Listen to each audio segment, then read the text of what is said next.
Intanto buonasera a tutti, ciao a tutti. Va bene, allora, perfetto, ci stiamo. Ringrazio da parte mia ma anche di tutta la Wilca, la segreteria per avermi chiamato, e faccio anche i saluti da parte nostra Wilca. Saluto anche la FIBA, Massimiliano, sono contento di essere qui insieme con tutti, ma anche sia Bortolante in questo momento non c'è, ma la Vagna PC che comunque ha questa responsabilità per quanto riguarda l'ufficio politico del lavoro.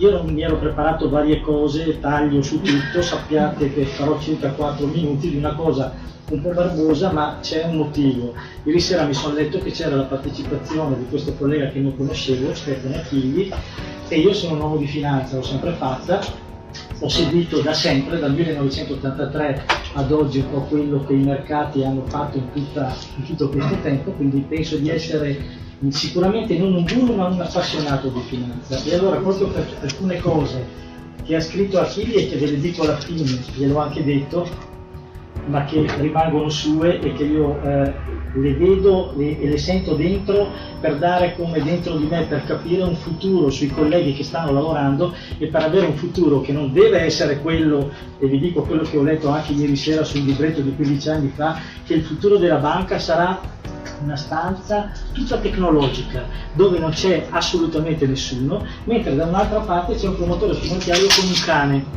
E allora dice, ma e cosa ci fanno queste due cose? Dice, il promotore finanziario serve per dar da mangiare al cane, e il cane invece serve per mangiare il promotore finanziario se gli fa fare le cose che dice lui e che non dice la tecnologia. Questo era un po' il messaggio. Allora, per non avere in futuro, diciamo, allora la tecnologia sì, sappiamo che ci saranno le banche evolute tutte, però il resto dovrebbe essere invece il cane per un altro motivo, il promotore finanziario veramente perché è legato alle sorti dei clienti che portano i loro risparmi e che credono all'azienda. Leggo un po' per sintesi perché sennò ci metto di più, ma portate pazienza, non più di 4 minuti.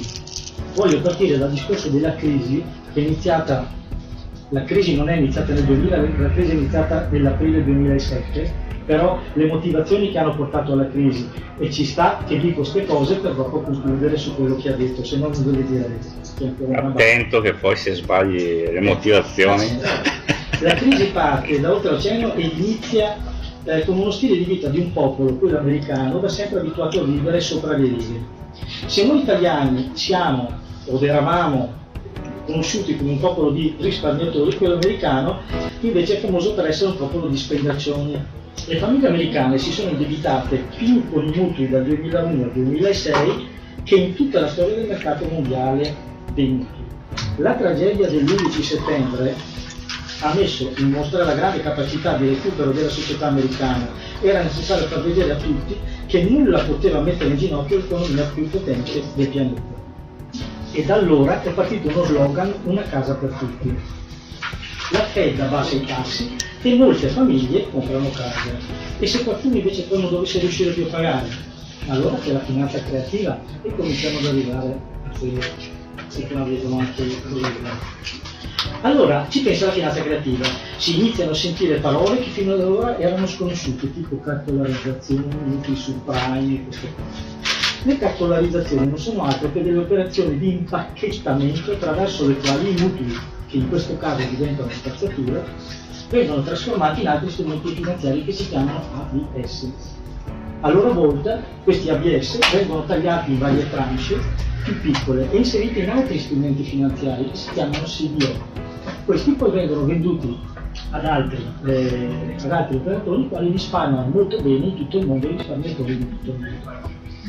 C'è un passaggio però che qui non ho detto ma che comunque è importante capire.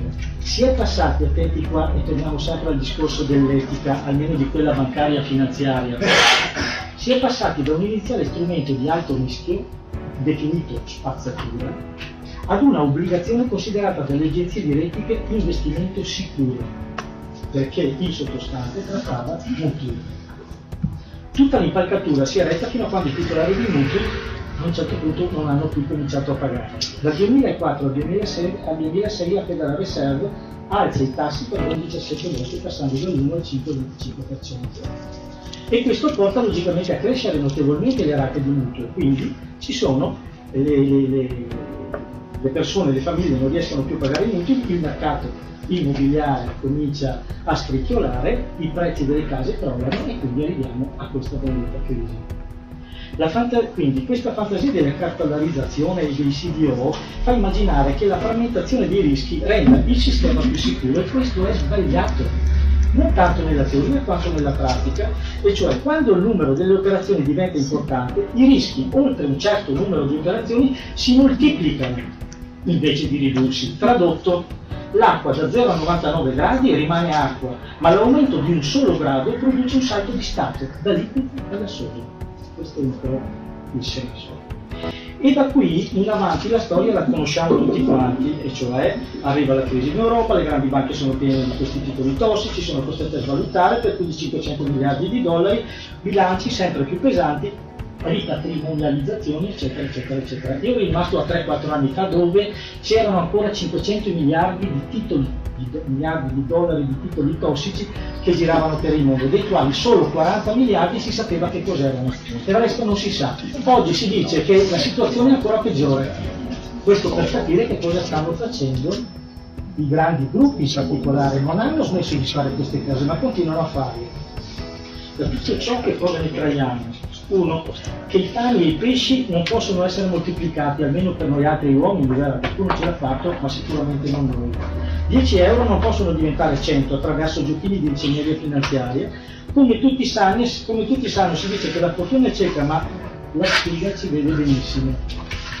Secondo, che se presti denaro a qualcuno a cui pochi farebbero credito, è naturale che poi ci possono essere dei problemi nel risolvere, nel richiedere questi soldi. Mi riferisco a dei mutui, ad esempio, anche da noi, che sono stati venduti al 120%. Io sono entrato in banca 35 anni fa e dopo che mi hanno messo a tempo indeterminato sono andato su dal capo e gli ho detto: voglio prendermi quell'appartamento lì, buttato il finanziamento, mi fate un mutuo, e lui è stato, notate, assunto a tempo indeterminato e mi ha detto: Rosana, 50% tuoi, 50% miei, non 120%. Ecco perché adesso noi stiamo pagando anche quel credito problematico e tutta una serie di cose, d'accordo? Che crea purtroppo rallentamenti in tutte le cose, e nei confronti dei nostri colleghi diventano sempre di più costi, al posto di essere, diciamo, portati avanti per le loro qualità. Terzo, se ti conosci ti eviti. Le banche, partiamo dalla Grecia, le banche hanno deciso a un certo punto di non prestarsi più denaro.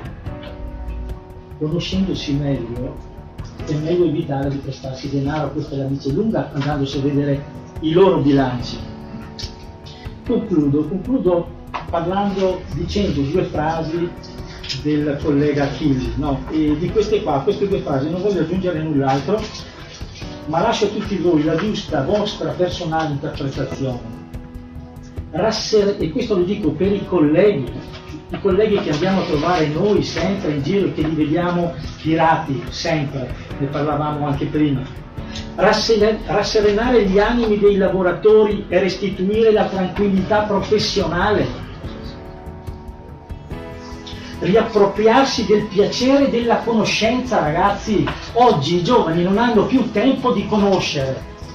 Non hanno il tempo perché sono pieni di troppe cose, troppa gente, troppe persone sopra di loro, continuano a martoriarli costantemente, ora per ora: hai fatto questo, hai fatto questo, hai fatto questo. E se ogni giorno fanno qualche cosa di buono, ce ne sono 8 che non hanno fatto. E non va bene questo, perché il collega, quando domani vado, non dico dove, ma perché in quella realtà ce n'è una sola filiale, quindi non qui abbiamo Bagna, ma vado da un collega che veramente ha voglia di lavorare e non vedo che ha i brufoli, una persona un po' meno di anni di me, una decina di anni di me, che ha i brufoli e gli interni, dice: Mario, ma non è giusto che io ce li abbia, questi sono per lo stress. Questi sono per lo stress, sono cose, gente che non dorme.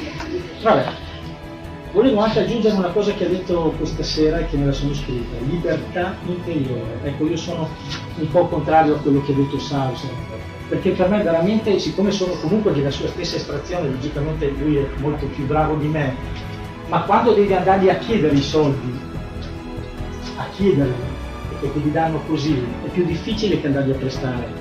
A prestare diventa importante sapere se puoi o non puoi prestarli, quindi ci vuole grande professionalità, ma non è che la gente ti dà i soldi in mano così, non mi ricordo quando a 25 anni andavo in giro, che volevo avere un po' qui i capelli brizzolati, perché quando andavi dentro ti davano delle scappate nel sedere e la gente che ti vedeva così giovane andava a dire che tu eri la banca migliore. Quindi, capite? E chiudo, sono contento che almeno ci sia Vania, non ci ha detto là, comunque sempre parole sue. Ci auguriamo che Veneto Banca, facendo da apripista in Italia, utilizzando anche il finanziamento ottenuto grazie agli accordi sottoscritti dalle organizzazioni sindacali, promuova corsi di formazione volti a riscoprire quei valori che spesso ci sembrano ormai andati in marina. Grazie e buon lavoro. Grazie.